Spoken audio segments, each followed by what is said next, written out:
Ochiumagic sunt niște bile care se ridică. Da, în funcție de densitatea electrolitului. Și dacă nu ai electrolit? Ochiumagic e pus doar pe un element.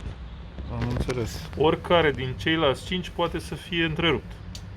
Deci el ne dă o informație generală, Ochiumagic, despre starea bateriei. Deci pot să spun că în elementul ăsta e verde, deci densitatea e corectă. Dar nu pot să spun nimic despre ceilalți 5. Am înțeles. Da? Deci nu știu, se mai vede verdele că nu se vede în cameră?